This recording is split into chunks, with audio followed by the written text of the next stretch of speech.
Hey everybody, welcome back to the channel. Josh here, Bees in the Weeds. It is Easter Sunday, so he is risen. It's an exciting day. Hope you're all having a fantastic, wonderful Easter and celebrating the rebirth of Jesus Christ. So I am here in the shop today doing some odds and ends, basically getting ready for the spring, which is upon us, and just kind of going to do some things a little bit different this year. So as you know, I had quite a few winter losses, stinks, but sitting here trying to scratch my head and think about how I can maybe do better. And I've got something different that I'm going to try this year, which may come to a surprise to a lot of you. Yeah, I'm going to be switching off of just single brood management and adding medium. So here's what I've been doing, what I've been working on. So if you look over here, I've been busy assembling and painting medium boxes. Got these from Man Lake. Shout out to Man Lake. If you want to get 10% off Man Lake, use the code Bees in the Weeds 10 off. So Bees in the Weeds 10OFF. So obviously I painted them this cool lime green, right? Which I don't know. I think it looks cool, but I just picked green for the heck of it because I know bees can see and identify it really well. But here's what I'm doing. These are from all my dead outs. So I've got several, 2, 4, 6, 8, 16 boxes here ready to go. They've got frames in them, a couple frames of syrup/honey, lots of drawn comb, just ready to go. So bottom boards, everything. Bring on the swarms, bring on Swarmageddon. I'm ready. Let's go. So every colony now, once they, reach a certain size where they've grown enough in the deep, they're going to get a medium on top of it. And I've marked each of these frames with the letter B for brood frames. Why? Because I'm anal and OCD, and I don't want to mix my brood frames with my honey frames, my super frames for honey. Why? Just because I don't want to. Again, lots of people do. I just personally want to keep them separate. So to the extent that I had drawn comb available, and you can see kind of what I have here, some of it's drawn, some of it I've had to tear out just because maybe it had a little bit of wax moth damage or something like that. But I've got all of these frames and these mediums with a lot of drawn comb ready to go. And so the colonies that I have outside right now, and I have 8 colonies, one of them is doing fantastic. The other 7 I would consider at risk / small, but I think they're going to make it. So am I going to get a lot of honey or any honey off of those 7 this year? Probably not. I've already told the local farmers market here in my town that I will not be there this year, sadly. I won't have any honey. I just won't. And that's that. I'll have a little bit, hopefully, enough for family and friends, but I'm not going to have a large surplus to be able to sell to the community. So I was going through all my supers up there, finding drawn comb that I had from previous seasons, and I put it over here in the medium frames, or I'm sorry, in the medium brood boxes, and it is now designated to be a brood box. So single deep plus a medium. I can already hear Dave laughing from his couch while he's watching this video because he's been telling me for a while that that's the way to go. It's not that I'm stubborn, although I am very stubborn. I just really wanted to try to find a way to make singles work. I still really want to do that just because I still think there's a lot of advantages with running singles. But the one thing that I've noticed is it's a lot harder to overwinter singles than it is singles in a medium or even double deeps. They're just more forgiving, guys. They're just more forgiving. There's more room, inevitably, for the queen to lay, for more winter bees, larger cluster size, ability to keep warm throughout the winter. And it's not that we have brutal cold winters here, but I mean, this past winter got really cold and it ended up killing the majority of my colonies because they were just too small. They were too small going into the winter, and so I aim to remedy that. And the one colony that I have outside that I'm going to show you, the Lyson one, is the one colony that I took with a deep and a medium into winter, and it's the one that's absolutely going gangbusters this spring. So that's not a coincidence, folks. That's called reality. So what am I doing? Well, I did clean up some frames. I used my heat gun and got all that wax off of these cut comb frames. Just some cleanup that I had to do around the house. I already have 3 swarm traps hung. I need to get this other one hung over at my neighbor's house. She really wants it around there because she's got, long story short, she has bees that were in her house. When she bought it, they were there. It was they were in the floor joists, and it was a needed cutout, and it never happened, and the previous owner sealed the outside. Of course, the bees still smell all that comb in there and everything else, and every year she gets bees in her house trying to find a way back in because they can smell that. So she really does need a cutout. I don't do cutouts that often. I may just one day help her out and go over there, but I'm sure that is a very involved cutout because there's honey stains on the ceiling all across the room. I think there's a huge colony that's left in there. Long story short, when I hang a swarm trap over there, nosy bees tend to go into the trap instead of her house. Makes her happy, so try to be a good neighbor until she decides she wants to do the cutout. What else? Oh yeah, the cut comb. Obviously, I'm not going to be doing any cut comb this year, so 0. I'll just be thrilled if I get, quite honestly, 100 pounds of honey. I'm not even expecting that much. Past several years, I've gotten anywhere between 300 to 400, and I think I'm going to be, maybe 50 pounds this year or 100. I don't know. I think it's going to be pretty bleak. But c'est la vie. That's life. That's life with bees. You live and you learn and you try different things. So the good news is, and the glass half full, is I have all of this resources, drawn comb everywhere. So the 7 at-risk colonies, the plan with those is they're building up right now. I've verified all 8 colonies are queen right. I've identified and laid eyes on the queen. She is laying. The at-risk colonies are small, and therefore she's not going gangbusters and laying everywhere because they don't have enough bees to still stay warm and keep that brood warm through chilly nights. We still have some chilly nights here in Kentucky. Not super cold. I think we're above freezing now for the foreseeable future. But it's still getting chilly at night. So anyway, the goal of those colonies is to get them built up, get their numbers built up. And as soon as they get built up, I am going to place one of these brood boxes on those colonies and let the queen immediately come in here and start laying in a lot of this drawn comb that I'm giving her. With the whole goal of those 7 colonies is to build them up, and then hopefully when I get back from Kent's bee school towards the end of April, I'm going to split them. I'm going to split all 7 of them. And hopefully turn 7 colonies into 14. And then the plan with all 14 of those colonies is to get them ready for winter. Get them ready for this time next year to be healthy and strong and ready to make lots of good honey. That's the plan. The one colony that's strong is going to be my only production colony this year, and I've already got 2 supers on it, and I do have room for another licensed super if the good Lord decides to bless me with the need for 3 supers on that colony. It's a very strong colony. It's doing really, really well. But let's go ahead and go out in the yard and take a look, and I'll show you what I'm talking about. All right. Now, it's a little chilly out here. It's 50 degrees. So the bees are flying, but, they're not going nuts or anything. It's especially the at-risk colonies. They need all those bees to keep the brood warm. So there's not a lot of activity on those. When I say at-risk, these colonies are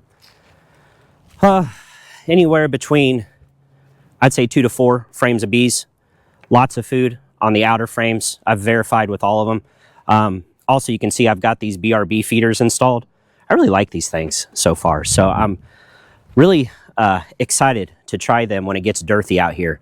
I think the slow trickle thin syrup feed is going to be my ticket to success, to keep those queens laying as long as possible, like Kent says, and really get those numbers built up for wintertime. So front activity, just a bee coming and going here and there. Nothing crazy.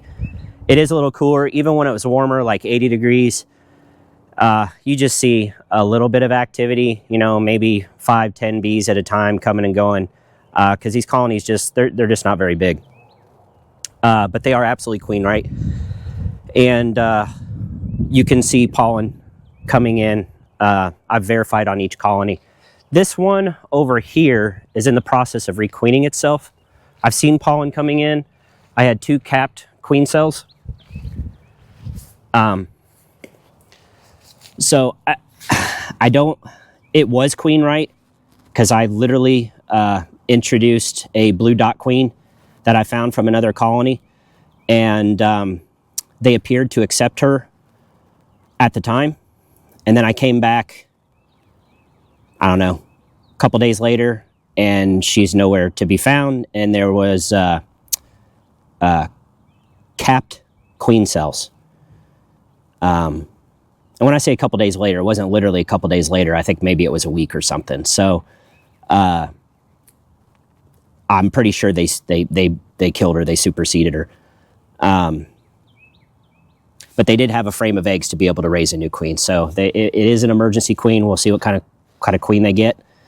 But at this point, any queen's better than no queen. So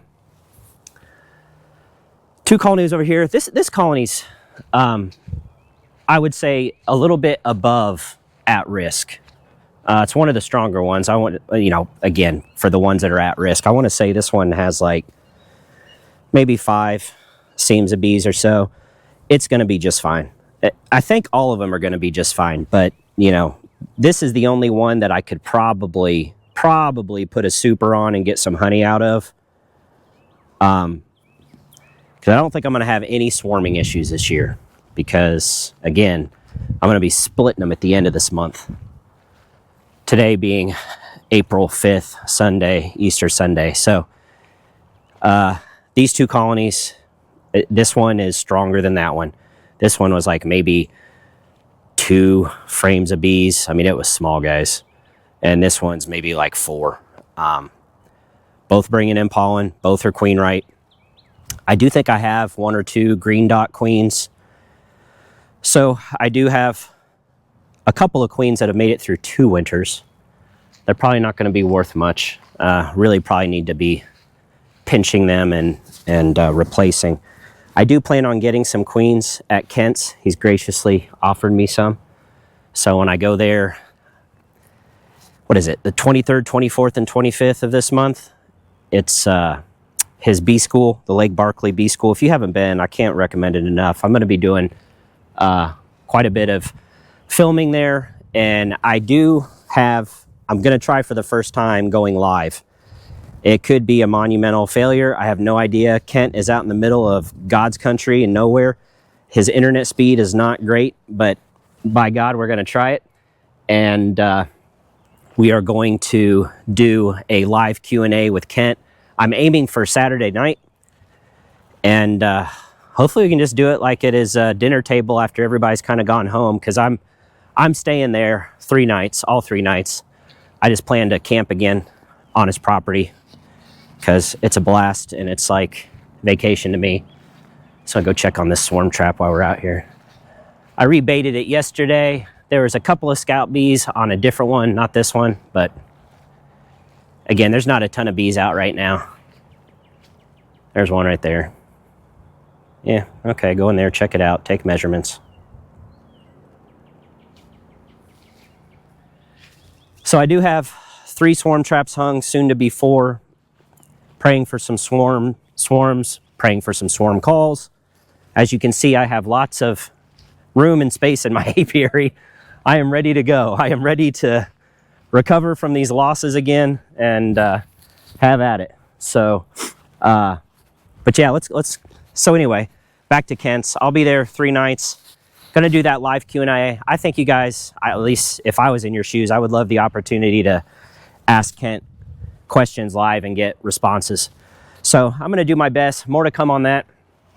But it'll be a one-man crew again, so I'll be trying to film him, read your questions, and do all that by myself live, but we'll see how it goes. I don't know. But see, this is the difference between a strong colony versus a at-risk or a weak one. You see the activity here? And this is on a cold day. When I was out here, don't get mad at me. When I was out here, a couple days ago and it was 80 out, they were just literally shooting. I mean, there was so much activity at the entrance here. They were busting to get in. There was actually like a buildup of bees. And I opened the entrance reducer a little wider for them, which is where it's at now, about maybe 3 to 4 inches. And they're going gangbusters in here. So this is a brood box. This is the brood box. This is the brood box. This is what I overwintered with, both of these. And then I just put these supers on not too long ago, and they're already working them. I don't know if we're technically in a flow yet here. I'll be honest, I don't want to, other than this one that's requeening themselves, I don't want to get into these colonies right now. There's no reason to. It would just set them back even more than I've already set them back. So, you know, I don't want to be the curious cat and just open it just to see if there's nectar shaking out. I'm not going to do that. I'm going to leave them alone. Like Kent said, sometimes bees survive in spite of us. And I resemble that remark. So this colony is doing okay too. Like I said, I verified all of them are queen right, and I've got these BRB feeders on all of them, except of course the Lysin one. So this is my one production colony. This is the colony that I'm hoping that I'm going to get quite a bit of honey off of. And by all indications, I should. Fingers crossed. And if I check on this, you know, I'm going to check at the end of April or so when I get back from Kent's and I'm doing splits. I hope this colony doesn't swarm on me. The queen, there is no queen excluder here. So she could lay all the way up here in theory if she wants to. I don't think she will. I think she's going to end up stopping around here, and they should fill this with honey. And if I need to put a third super on it, that's a good problem to have. But you can just see the absolute difference between strong colonies versus weak colonies, right? You see one bee going in, one bee coming out. And that's the strength in numbers. That's the difference.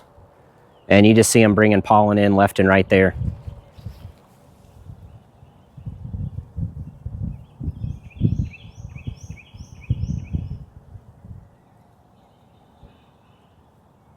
Yep, so the colony looks good. And that's it. That is the status of the apiary. So yeah, it looks kind of bleak out here. It's kind of depressing, isn't it? But that's okay. I will recover. And pretty soon we'll have bees jamming here again. And I really think the plan to add the mediums is the ticket. I think that's really going to help out. At least I hope so. And try to get this turned around and get some strong colonies going, and come back from April, and hopefully all these will be ready to split. And I can split them, introduce queens right away, mated queens that I get from Kent's. And I don't know.